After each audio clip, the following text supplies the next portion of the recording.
Hi, Mary. Hi, Aaron. Nice to meet you. Really nice to meet you. Excited about the movie. I've seen it a little bit. It's fun. It's super fun.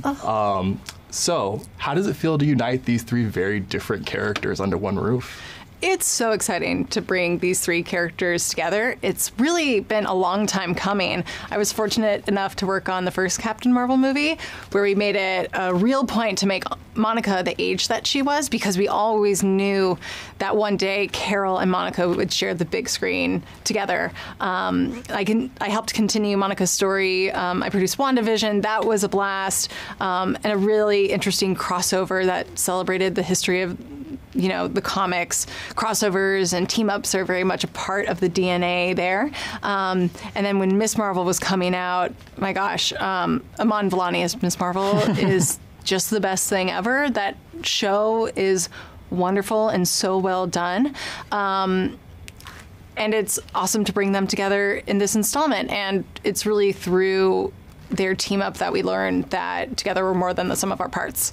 Right on. My second question was going to be about Iman, because I am Miss Marvel defender. Yes. Everybody's loving Loki right now, but Miss Marvel is great. I love it so much. What has it been like bringing her to the big screen? And it seems like she's going to play a pretty big role here in the Multiverse Saga. Huge. She's huge. She's incredible, and in many ways the lens through which us, the audience, experiences the events of this film. We're most like Kamala in this experience. Carol, of course, Captain Marvel is this figure, this cosmic Avenger who we can only theorize what she's up to. Monica, of course, a highly accomplished scientist and researcher and astronaut all her own. But Kamala is really our way in, and she represents so much of the heart of this trio. Working with Iman was awesome. She has every fact that the Marvel Universe has to offer at her fingertips at all times. She schools us all on a daily basis. And it's just really great to see her shine in this film. Right on. I think we're all going to have a chance to have the score of that Notebook I've heard so much about. Yes. So, I wanted to ask about not only like Iman and bringing the Marvels here, and the bringing WandaVision, like, an element of WandaVision we all watched because it was just delightful. There was both nothing to do and it was great, so we all watched it together. So how do you expect us to move towards something like Kang Dynasty Secret Wars? Because Dar-Benn is trying to knock universe together, and we learned in Doctor Strange that that's a bad thing. That's not a good thing. Not a good thing. Well, the fabric of space and time is certainly in peril in this story. What's great about that is Carol is such a powerful character that the only thing that could outmatch her power is perhaps the power of the cosmos itself. So we see that in play in this movie, which is why it's imperative that she has a team to support her.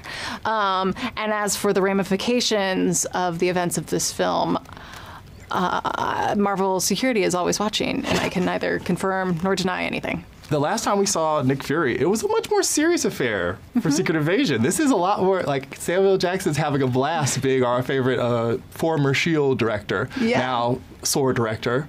Can you talk about what they're doing up at Saber? For sure. Well, what's great about Nick Fury when paired with Captain Marvel is that it brings out a lightness to him that we only really got to experience in that first Captain Marvel movie. So it's really their relationship that brings out a lot of fun in each other.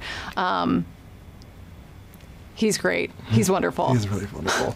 How was it collaborating with Nia DaCosta on this film? She's a first-time Marvel director. Lot of expectations. Big team-up movie. How was working with her? Nia is absolutely incredible and the best partner anyone could ask for.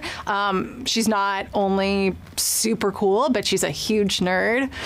We had a great time when we first met, just gushing about all the characters that we love from the Marvel Universe. She grew up a huge fan. She was a huge fan of the Miss Marvel comics as well, and you see that love and that fandom reflected in the movie. She is a talent and a total force. Not only did she write, but of course she directed, and was an incredible collaborator and leader. Laura? Nice to meet you. Such a pleasure to meet you. I gotta compliment the outfit. And I gotta compliment yours. Come on. See, we're off to a You got great some start. stuff going on there. Well, thank you. So congratulations on the Marvels. Thank you. I noticed that you worked on Miss Marvel too. I did. And as a Miss Marvel defender, I love the show a lot. Love the feeling, love the homage to her heritage. I was wondering, how do you balance her heritage with like the themes and sort of the score that was in that show versus in a like more cosmic adventure here with the Marvels? I think with Ms. Marvel, it was really important to represent her heritage, not always, but certainly a lot of the time. And so I brought in fantastic musicians from Pakistan and from India to really collaborate with me on that and to create those incredible sounds.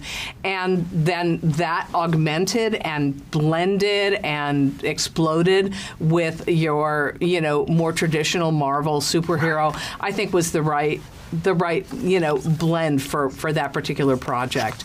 And it's really interesting. Well, I won't say it's really interesting, but it's very, very important for a character like Kamala Khan not to be othered. So she needs her big, grown superhero theme too, and to acknowledge her teenagerdom, and is that a word, teenagerhood? It is now. And, okay, it is now, and also where she comes from, because that plays an important part in the show. It's something that's covered on camera.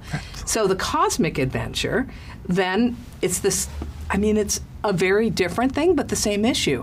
What's the sound of space? What does space sound like?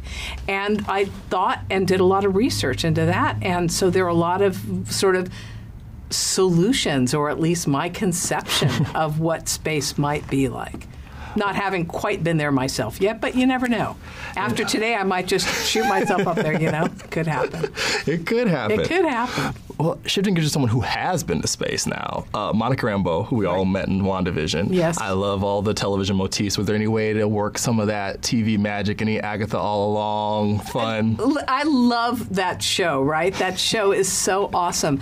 I think that the thing about this particular movie is it's not a sequel. You have familiar characters, but it's a new thing. And the analogy that I've been using is it's like the Avengers to Captain America. Mm-hmm. It is a team. So what's most important about the film, and the big storyline of the film, is how can these three come together? When don't they, and when do they? And what does that music sound like? And then, of course, there's, they go places, they do things, so you've got to be able to cover all of that musically as well. Right. And speaking to them as a team, Captain Marvel's first adventure is very much her. It's very her introduction. That's right. With this idea of being sort of a melting pot or sort of like a teamwork thing, how does her themes and how does the music behind her grow with this? I think that, she finds herself in a really different place. And I think that, as I said, it's not really a sequel, or it's not at all a sequel to the first film. It's its own thing. And this collaboration is iconic in its own way, and it needed something new. So this is why I created Higher, Further, Faster Together, which is, the motto of the film and the title theme and the title sequence for this film.